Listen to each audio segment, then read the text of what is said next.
My Govanen. Welcome to the Tolkien Lore Channel. I'm the Tolkien Geek, and this is a video that I have thought about for a long time and just never gotten around to for one reason or another. But the idea that I want to talk about in this video is the idea that Saruman is kind of a template for the modern politician in a lot of ways. Tolkien, in a speech that he gave, I forget exactly where, I think it was somewhere in Denmark, but it was definitely on the continent somewhere, the European continent, talked about a bunch of different things to a group that was basically a fan group of his. And in it, he mentions towards the end, if I remember correctly where he says it, that he doesn't see any Sauron active in the world, but he does see a lot of Sarumans, or a lot of Saruman's descendants.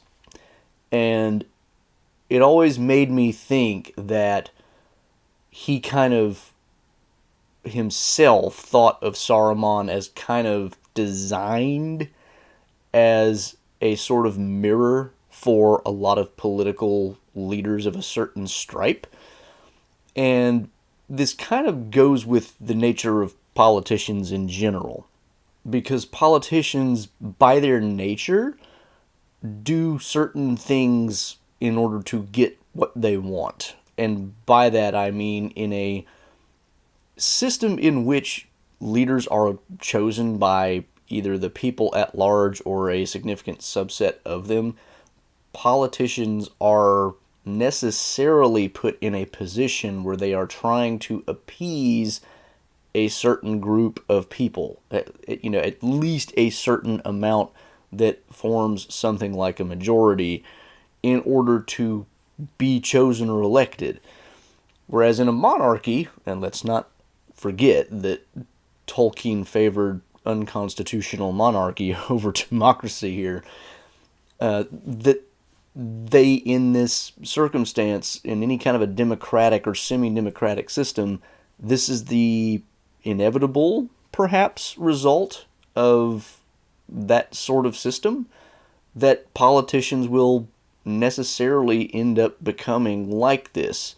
You may start out in a fairly idealistic society with very straightforward, honest, and principled men or women seeking the offices that are elected, but in the end, human nature being what it is, politicians will always end up basically just being liars trying to gain power, because that's the kind of thing that happens with humans.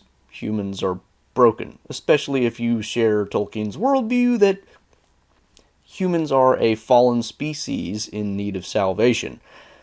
That, of course, is his Catholic background speaking, and I tend to agree with that. I share his basic view in that sense, and so I also tend to see most humans as fallen, and well, not most, all, but the result of that is anybody who tends to seek power tends to be probably on the sketchy side. And we can see echoes of this in a lot of different places. For example, C.S. Lewis in Prince Caspian even has Aslan ask Caspian at one point, "Do you think you're ready to be king?" And Caspian says, "No, I don't think I am." And Aslan replies, "Good, because if you thought you were, it would be proof that you weren't." Because there is a certain amount of hubris that goes into thinking that you are in any way capable or ready of ruling a large population all by yourself. Humans aren't actually capable of that. It's one thing to be a good leader. It's another thing to think that you are capable of being a good leader. And good leaders generally don't assume that they can do that very well. They just do the job that's handed to them as well as they can. And then other people follow suit as they do well or not. This is a thing that is a shared idea between Tolkien, Lewis, and a bunch of other similar writers. Now, what I want to look at here is how Saruman fits this mold of the politician as opposed to, say, somebody like Aragorn, Theoden, or Faramir, or these other types of characters who accept the leadership roles that have been handed to them by fate, by, in most of these cases, of course, it's blood lineage that they fall into, but not the kind of person who is necessarily seeking power for its own sake.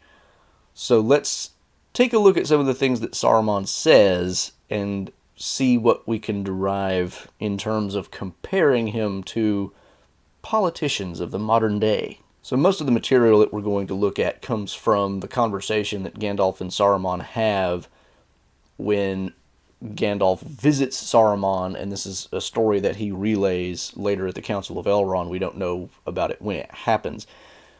But the conversation that they have when he goes to seek out Saruman's help in response to Radagast finding him, which, of course, I talked about recently in my video on the disappearance of Gandalf and how that's handled differently between the book and the movie. So if you're not familiar with the differences there and you're not sure what I'm talking about because you've only seen the movie, go watch that video. Because also the stuff I'm going to be talking about here is also very different, because this conversation is not really the same in the book as it is in the movie. So if you haven't read the book and you've only seen the movie, you're going to be getting some really interesting stuff about Saruman that you wouldn't necessarily have known. But the first real hint that we have that Saruman is a really, really bad dude, let's say, is when, he asks Gandalf why he's there. Gandalf says, "I've come to seek your help because the Nine are abroad, as Radagast told me." And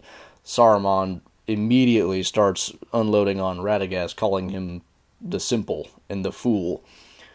And he kind of ends this first salvo of whatever it is he's trying to do by saying that he is Saruman Ringmaker, Saruman of many colors.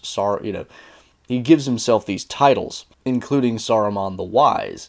And one of the things that we can see here is the hubris that I was kind of mentioning earlier. Saruman is putting himself out there as the guy who has it all. He is a ringmaker. He is Saruman of many colors, which to him, unlike to Gandalf, who is going to criticize that, to him, he thinks that means he's awesome. He's kind of got everything going. He's not just white, because as he will say later, white serves only as a beginning. A white page can be overwritten, this sort of thing. Saruman thinks that his beginnings as Saruman the White was just a beginning, but now he's kind of filled up the page, as it were, with all the colors of the rainbow, and so now he's, I don't know exactly what he's going for here. I kind of like Corey Olsen's theory, which is that by saying he is, Saruman of many colors, he's actually saying that he is the expert in all the fields that were covered by the wizards, who have each their own color. So if he means it like that, basically what he's saying is, I am the everything expert. I've got everything going for me. And of course he's also saying that he is Saruman the Wise. And this one in particular is important, I think, because yes, all of these wizards and certain elves are considered the wise with a capital W, which is the way that they're often referred to in the book. And there's a certain meaning to that, but Saruman here seems to be taking on a slightly different concept. It's not exactly clear what he means by it, but he's calling himself the wise, as if he uniquely has a certain wisdom, and he's about to share that wisdom, such as he thinks it is, with Gandalf. And here's kind of our first look into that idea of how he is a template for a modern politician. Because modern politicians rarely, if ever, will admit anything like, I don't know about that. I'm going to have to research that. I'm going to have experts kind of fill me in on that, or anything like this. In fact, anybody who's followed American politics, I can't speak for politics outside the United States that much, but especially in American politics, pretty much any time in the last 20 to 30 years, will have noticed that anytime somebody says anything, that is remotely indicative of the fact that they're not really sure what they're talking about, and I'll give an example of this in a minute, is just roundly criticized as a complete idiot who doesn't belong in the office of, say, the United States president or whatever it is. One example that I remember distinctly about this was from, I don't remember what year it was. I think it might have been 2012 or maybe it was 2016. Probably not 2016. That would have been too late. So probably 2012. But it was whenever Gary Johnson got the nomination for the Libertarian Party. And if you're not really familiar with United States politics, you probably wouldn't even know we had a Libertarian Party because it's a very minor party and there's only two major ones. But he got the nomination, and there was something going on in some part of the world called Aleppo. It was a town in some country, and I don't even know what country it was now because it's been a while since anybody talked about it. But Gary Johnson, I don't remember if he frankly admitted he didn't know where Aleppo was, or if he said something that implied he didn't know where Aleppo was.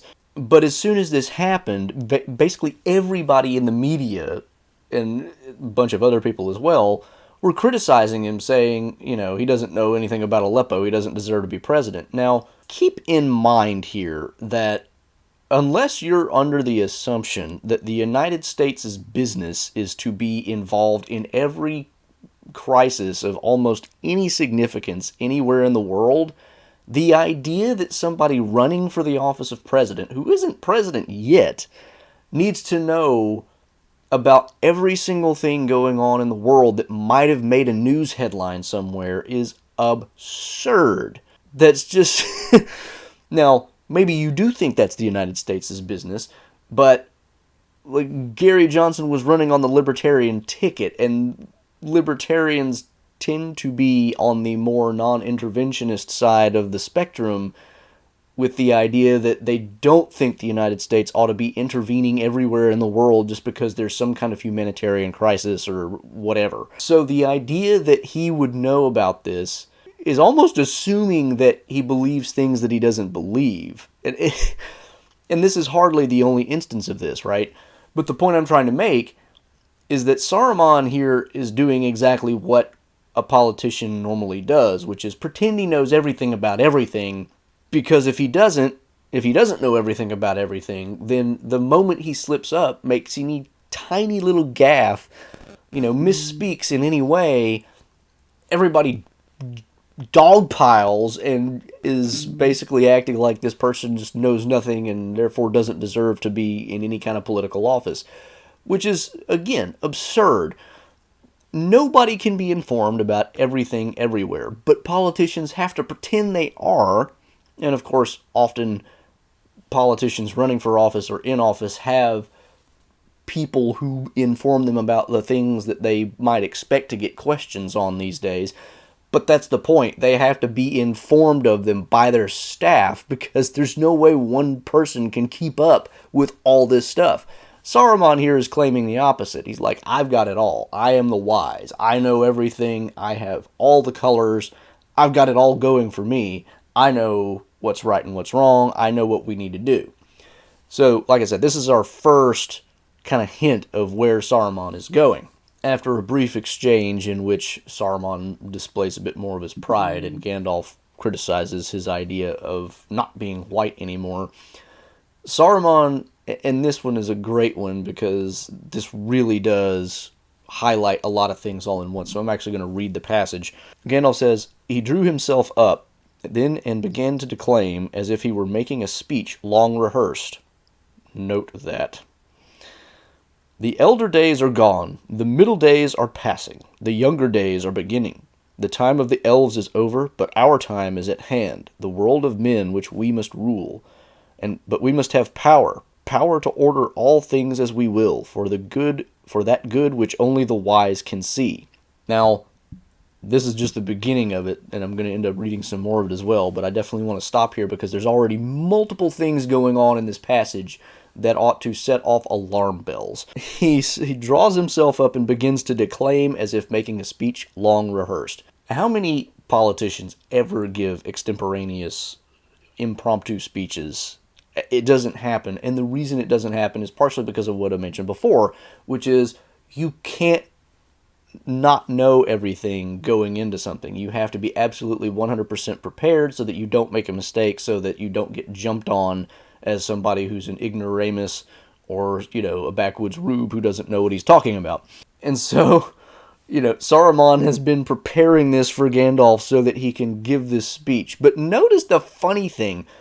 He gets in about halfway through this paragraph without actually saying anything. The elder days are gone, the middle days are passing, the younger days are beginning. Now, are those things true? Yeah, I mean they are. The elder days are gone. That's like the first age, Silmarillion type stuff. The middle days are passing. Middle days being, post first age, but before the world of men. And then he goes on to the younger days, and then he, kind of defines what he means by that. The elves are leaving, and the world of men is about to begin. All of that is true, but does it really say anything useful at this point? No. I mean, first of all, Gandalf knows all this, right? Gandalf knows that the elves are leaving, and that they're probably not going to, stay much longer. This is kind of a commonly known thing among people who know much about what's going on in Middle-earth at this point. But does any of this explain any of Saruman's later attempts to, persuade Gandalf, explain his own motivations? Does it do any? No, it doesn't. The fact that time is passing and that certain changes come with history does not by itself tell you anything about what, policies should be enacted, what strategies should be used, any of this kind of stuff. But this is exactly the kind of thing that you get in a lot of political speeches. You'll get, and it's become so, what's the word? Common is an understatement. It's become so universal, so ubiquitous, that it's almost a cliche at this point that politicians use platitudes all the time. Why? Because they're easy to say and they don't say anything.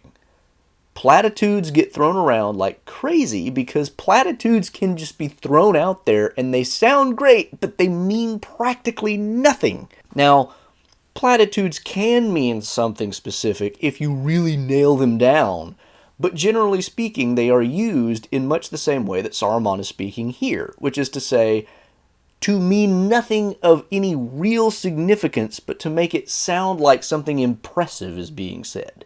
That is generally the way politicians speak.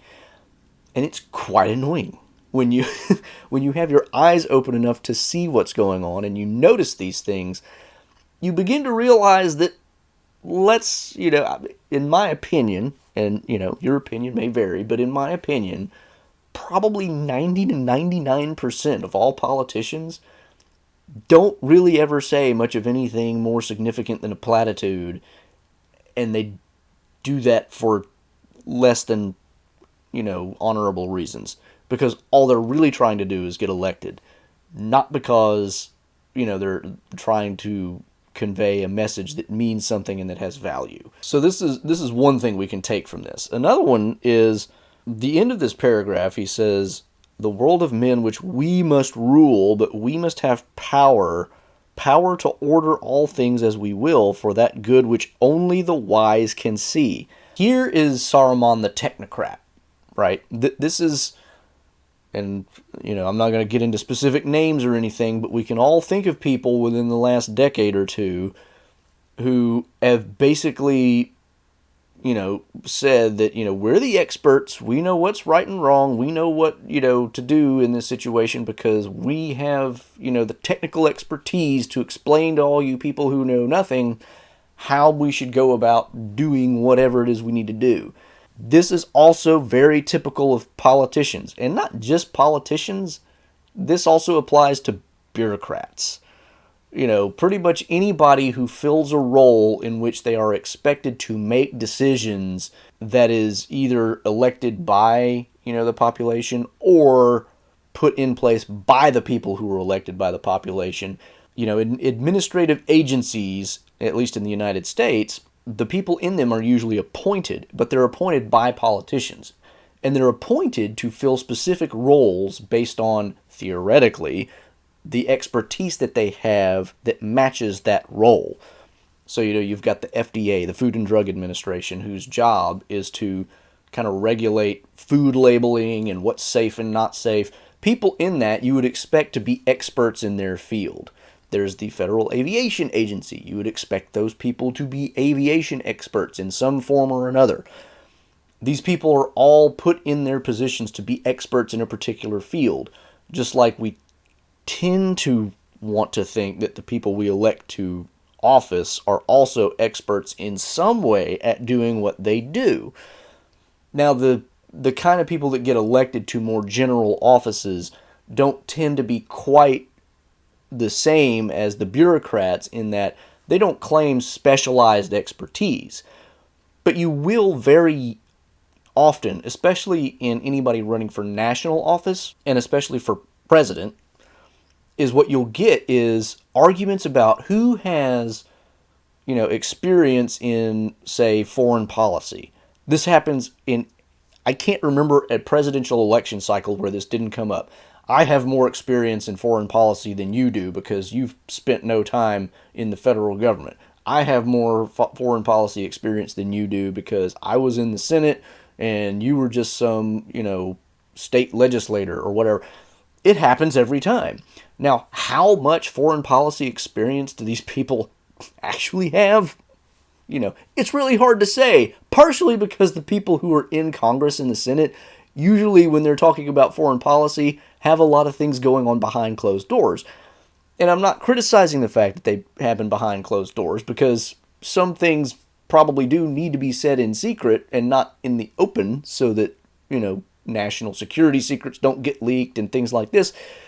But the point is, it's rare that the people electing, these politicians can actually judge who has better foreign policy experience.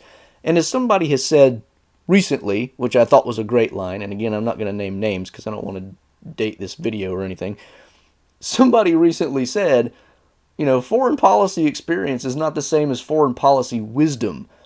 You may have a lot of experience in a field, but it's like there was an old, the motivational posters that always have something nice to say. At one time there was, and they may still be out there, I don't know, but at one time I remember there was a demotivational poster thing where you could kind of get the opposite of that.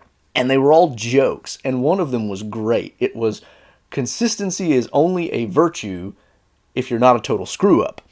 And the image was of an archery target with an arrow hitting the very bottom of the target, so way off the bullseye, and a second arrow splitting the first arrow. Yeah, you may have experience, but your experience may be in making all the mistakes. So the point there is, just because you have experience or expertise doesn't mean you're going to make good decisions. Human beings with expertise make bad decisions in their own field all the time for various reasons, because they're biased, because they have their own agendas, but you name it.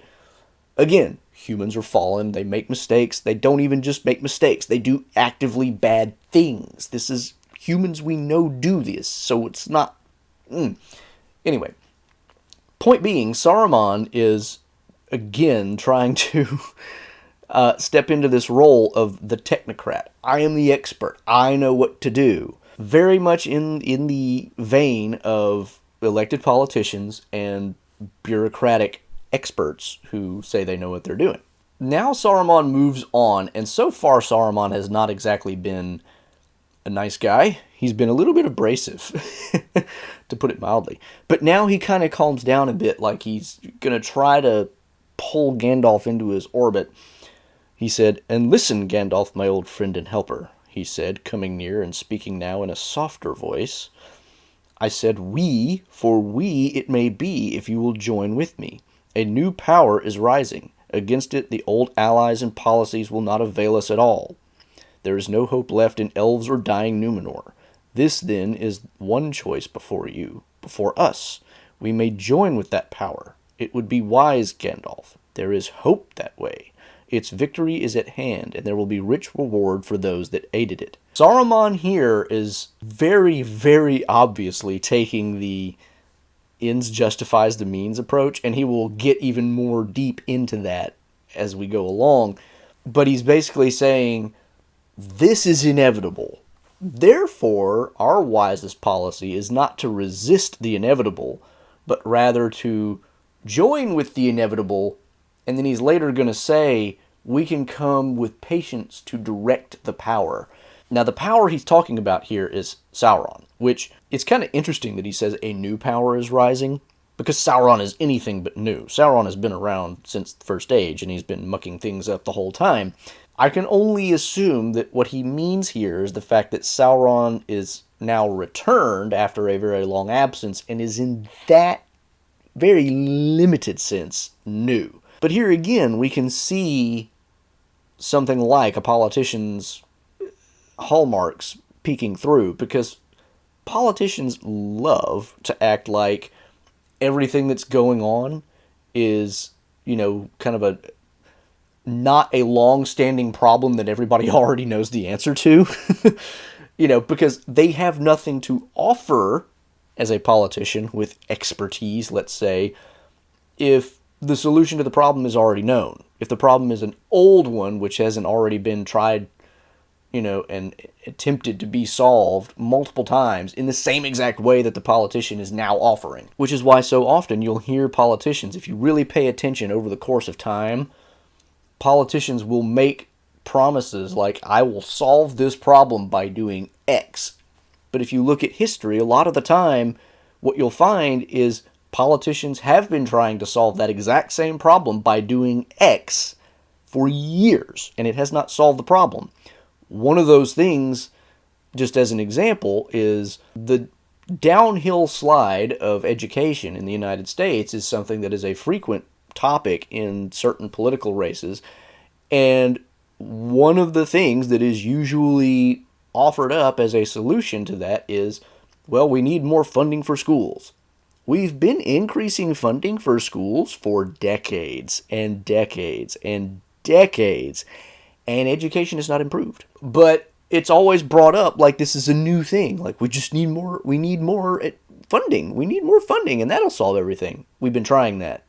Saruman is doing the same thing. He's been, he's doing the same exact thing because he's pointing to an old problem, acting like it's a new problem, which they can try to solve in a new way, which is not really new, as Gandalf is going to point out eventually. Saruman continues. As the power grows, its proved friends will also grow, and the wise, such as you and I, may with patience come at last to direct its courses, to control it. We can bide our time, we can keep our thoughts in our hearts, deploring maybe evils done by the way, but approving the high and ultimate purpose, knowledge, rule, order, all the things that we have so far striven in vain to accomplish, hindered rather than helped by our weak or idle friends. There need not be, there would not be, any real change in our designs, only in our means. This is where he really drops the veil and comes out as ends justifies the means. And this is so common in the political class. It's like, we have to do this, and because we have to do this, we're just going to have to sacrifice this thing over here. And a lot of the time, the thing sacrificed is something that's considered fundamental to the political structure that is, that they're working within. So as an example of that, back when, really nasty events happened in the early 2000s, which many of you may recall, there was a push in the United States to pass legislation that would allow much, much broader surveillance authority to the United States government. And it was just so important that we stop terrorism around the world that we had to sacrifice certain rights that everybody assumed we had in terms of privacy and this sort of thing.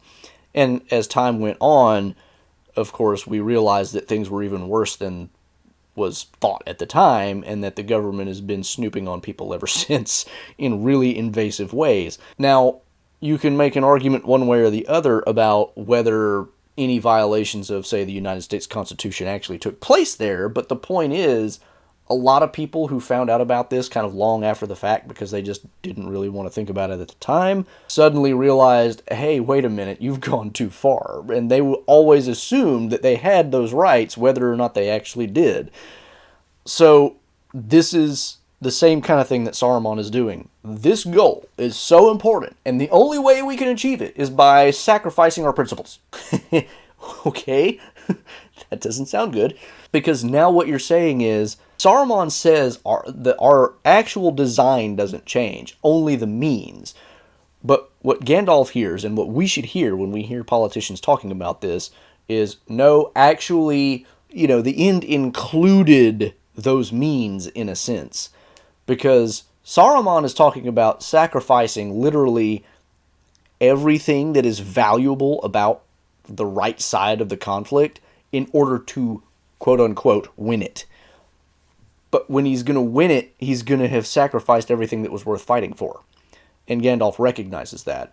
The reason that you can't sacrifice and you can't justify the means in order to attain the end is because the end is not merely victory in the broadest, most amorphous sense. Because then you end up with what Faramir talks about when he has a conversation with Frodo, where he says, Frodo, says basically, would you have two dark towers grinning at each other across an absolutely wasted landscape? And Faramir says, no, I would not have it so.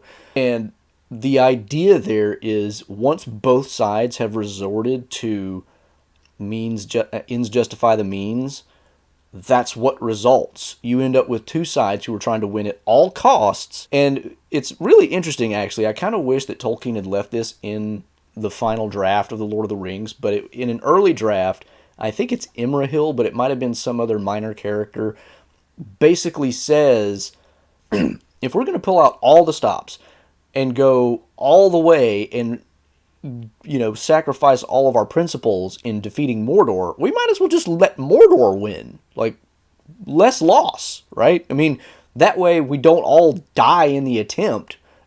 And, we get the same result, but with less loss of life and suffering along the way. Like, if you've sacrificed all the principles that really were the thing that you should have been fighting for, why are you even fighting anymore? It's just power versus power at that point. This is where Saruman is really laying it out on the table, because what he's showing is that's what he cares about. Power. And this goes back to Lord Acton's aphorism that power tends to corrupt, and absolute power corrupts absolutely. And somebody has added, and I've added many times, but somebody else, I think relatively famous compared to me, has added the kind of addendum to that, which is people who seek power tend to already be corrupt. The idea of seeking power used to be frowned upon. So much so that in the Catholic tradition, there was this idea of nolo episcopare, which was the idea that I don't want to be bishop. And that was a sign that you were a good choice to be bishop, which goes back to that Aslan and Prince Caspian conversation that I talked about earlier. If you think you're ready and you want that role, you probably shouldn't be in it. Because what you really need to have in a role like that is humility, not hubris. Hubris leads you to do stupid and bad things. Humility will at least restrain you and keep you from going way out of bounds. So Saruman here has dropped the veil, basically, but he's doing it in a way that he's trying to convince Gandalf, and so he has that low and nicer voice where he's trying to convince him, and Gandalf is having none of it, of course. He ends up saying, I've heard this kind of speech before, but only in the voices of emissaries of Mordor who are trying to basically convince other people to become slaves. He doesn't put it quite that way, but let's be honest, that's ultimately what's going on.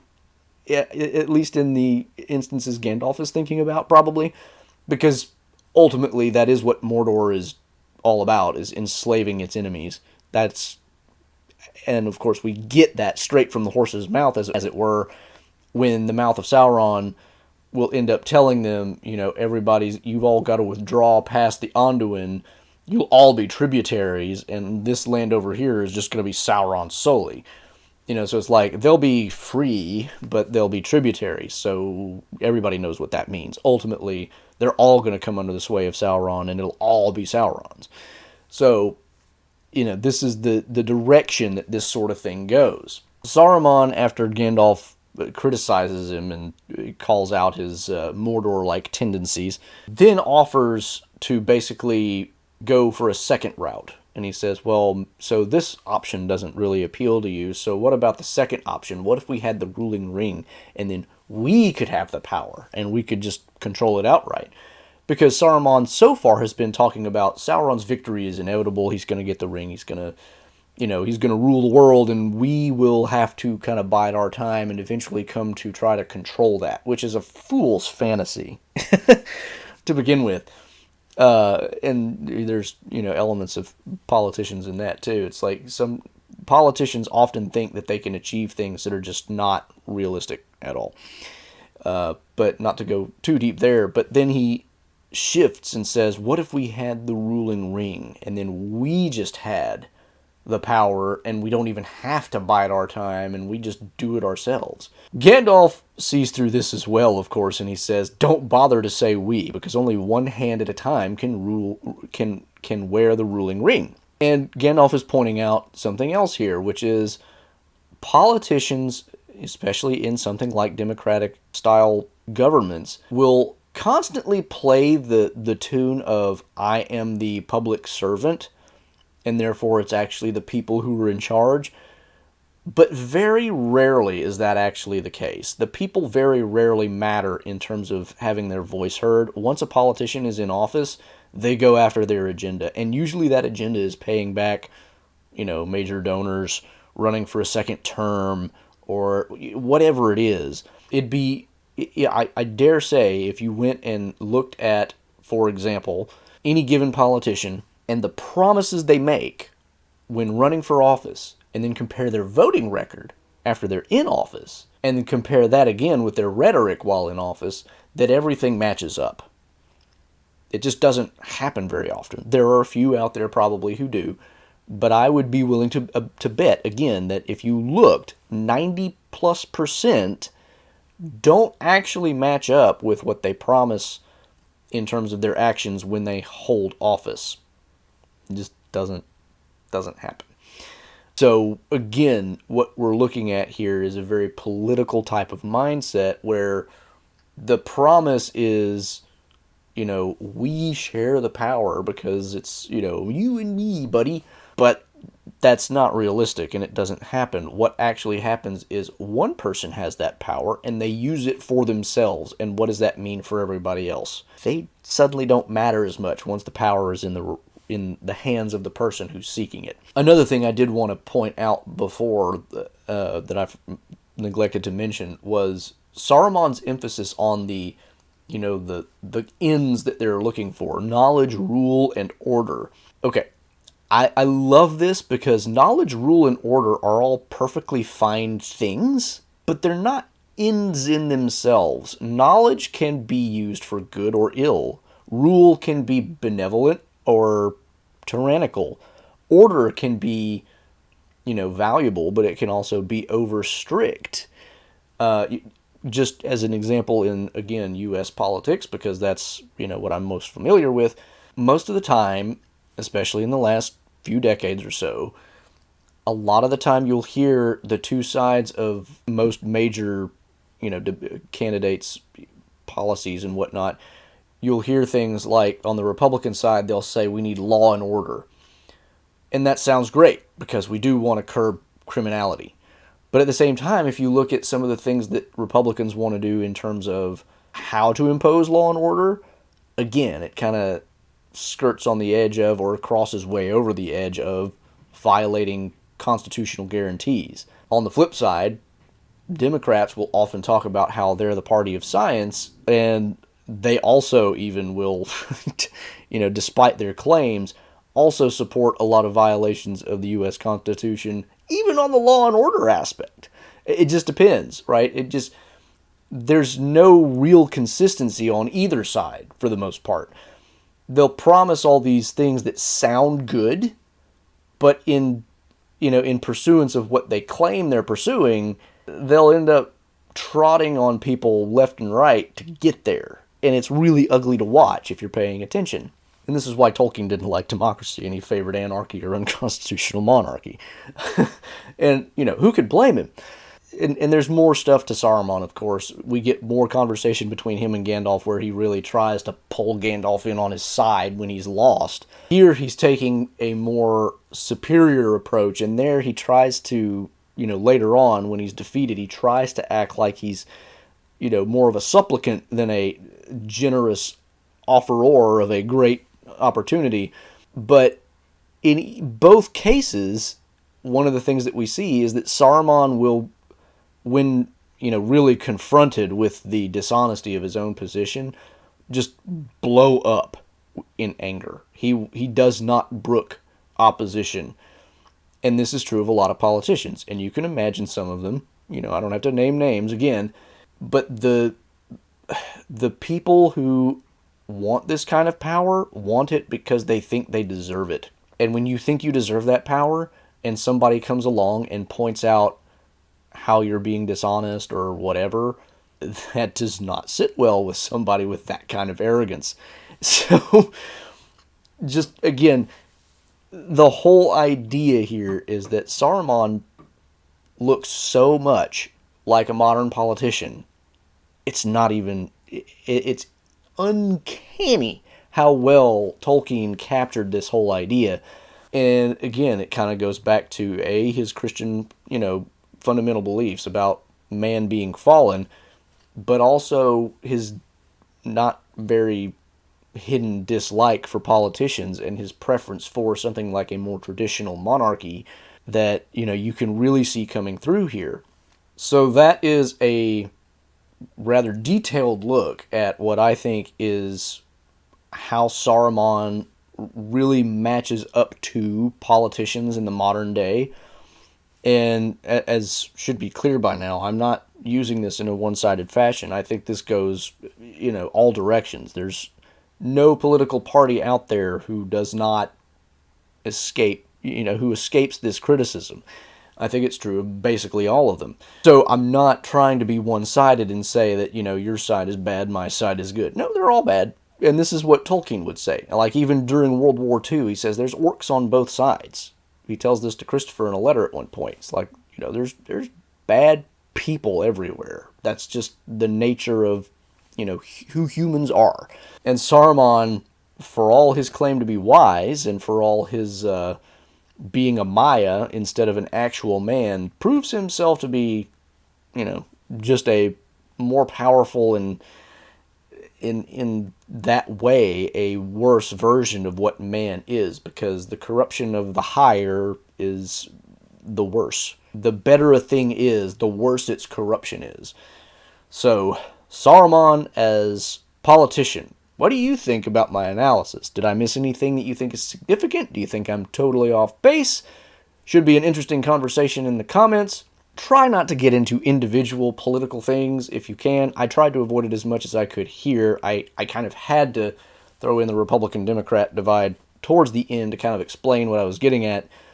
But, keep the comments civil, because anything that gets political can obviously get very heated, and I don't want that in the comments section. Try to keep it at a high level and very, very, charitable towards everybody. But yeah, do leave your comments below if you can keep it in that vein. And if you like the video, please give it a thumbs up, share it around. Make sure you check out the description for all the support and social links. Follow me on the platform formerly known as Twitter for Tolkien-related trivia questions every week. And of course, you can join my Discord and all that other good stuff. Until the next time, I'm the Tolkien Geek, signing out for the Tolkien Lore channel. Namarie. Thanks to all my channel supporters, especially elf friends Paul Leone, Nathan Dufour, and Robert Kindling.